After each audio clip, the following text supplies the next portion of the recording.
Here are a few things that I wish I knew when I started my curly hair journey. Hi, I'm Curly Panda, your curly hair expert, and I'm here to teach you everything I have learned throughout my experience. I grew up hating my hair. I don't think anyone understands how much hate I had for my hair. It was like a big secret that I kept. I used to pretend I have straight hair, and I had a membership in a salon. I buy 20 blowouts at a time, and I can use them throughout the week. Full? You'll never see me there unless I have braids on. Raining outside, I'm inside. No way anybody's gonna find out. My hair is curly because I didn't know how curly it was. I didn't know how to take care of it. There was not much products out there or information to tell me exactly what to do with my hair. So fast forward to, I think I was a freshman in high school. I've been straightening my hair ever since I can remember. And I went to, what is that salon in the mall, Visible Changes or something. And I had very long hair, long down to my waist. And I wanted to get a little bob. Oh, she cut my hair. She cut it wet. While she was brushing my hair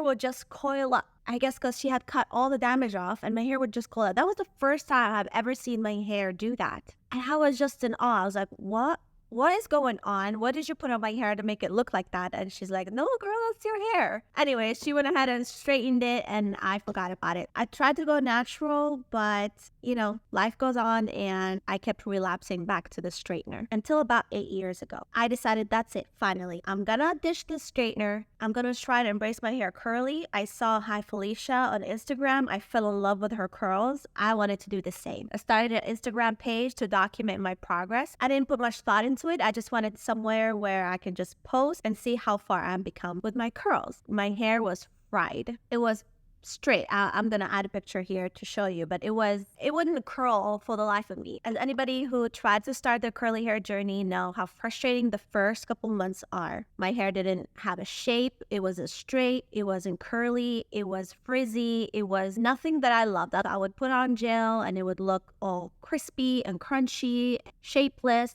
I wish I knew to give myself that grace because it takes time. It takes time for your hair to start transitioning back to the best curly hair it can be. We spend so much time straightening it. Now we have to give it so much time trying to recover. And now that I look back at the pictures, it didn't look as bad as I thought it did. In my head, I thought it was the worst look in the world. I was too embarrassed to go out. The second thing I wish I knew during that time is hair accessories. Hair accessories are your best friends. Find a cute scarf whenever things don't go right. It will save your hair day. One way I would do it is I would put a scarf on top of my hair and I would just have my bangs hanging down. That saved my hair, my insanity at least, a couple of times where my hair wasn't cooperating. That leads me to number 3. Curly hair is not going to cooperate with you. You have to embrace the madness.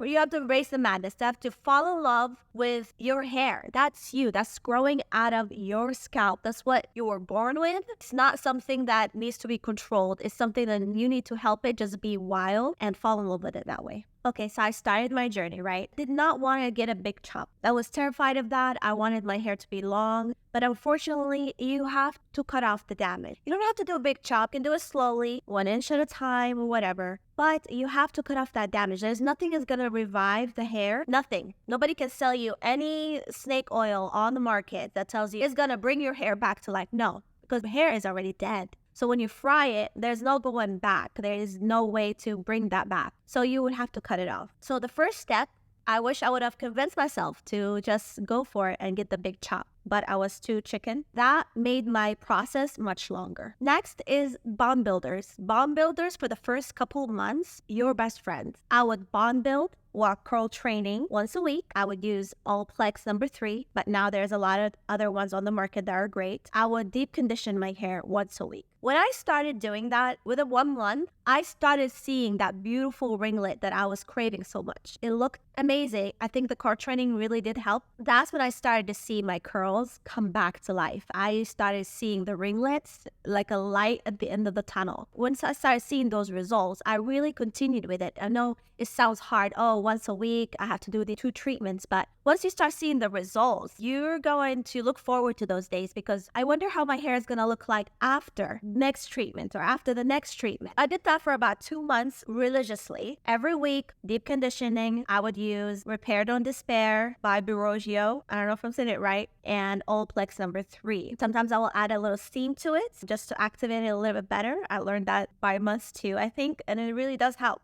And then I started phasing it out slowly. I had gotten my hair cut, my damage was gone. So I cut it down to once every 2 weeks and then once every month. I can sit here and say that is when I saw the biggest difference. It's when I started giving my hair the support that it needs.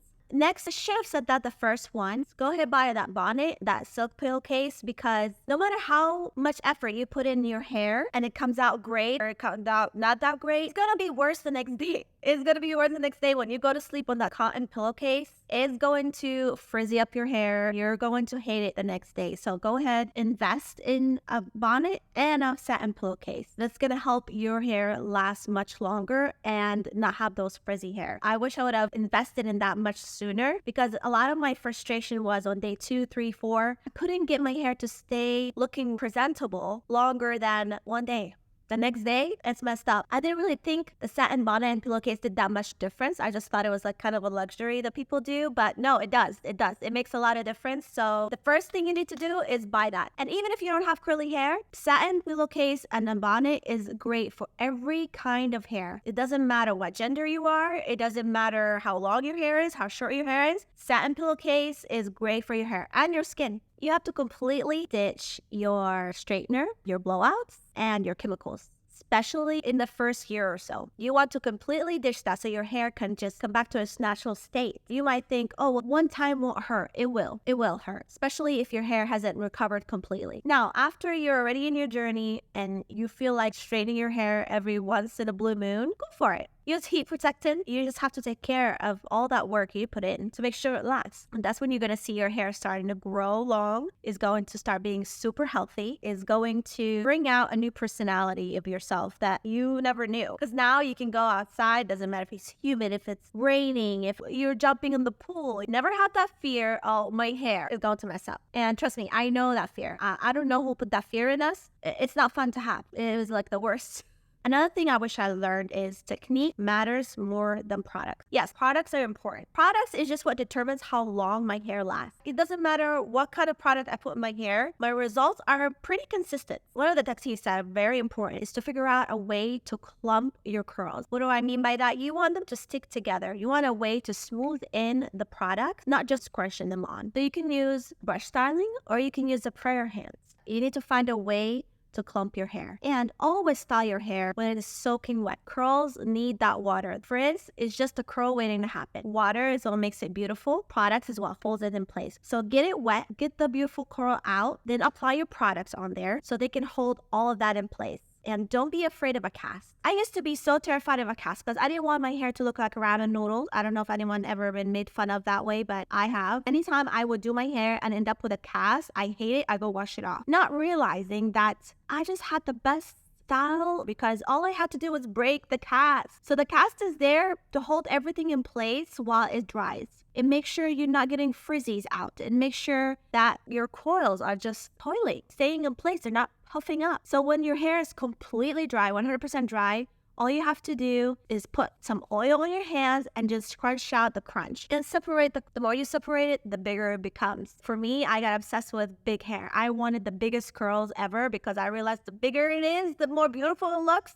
At least to me. So that's when I wish I had learned earlier how to embrace the frizz. We're all terrified of frizz. It's like frizz is such a horrible thing. It's not. It's not. Frizz is volume. I love my frizz when I have my hair like this. On day 5, I'll have a little bit layer of frizz on top. It just makes it look big. It doesn't look bad. You just have to learn how to embrace it. That's just your hair. That's just your curls. And it's going to be wild and it's going to be big. And I wish somebody would have told me the way I felt after I finally accepted my curly hair. I felt like a whole new person. My personality started to shine because I just loved how I looked and I loved who I am. Our hair is so unique and it's so beautiful. All you have to do is just embrace it. So those are just a few things that I wish I've known or somebody told me when I started my curly hair journey. What are some of the things you wish you've known? Go ahead and share in the comments so we leave no stone unturned. Thanks for watching.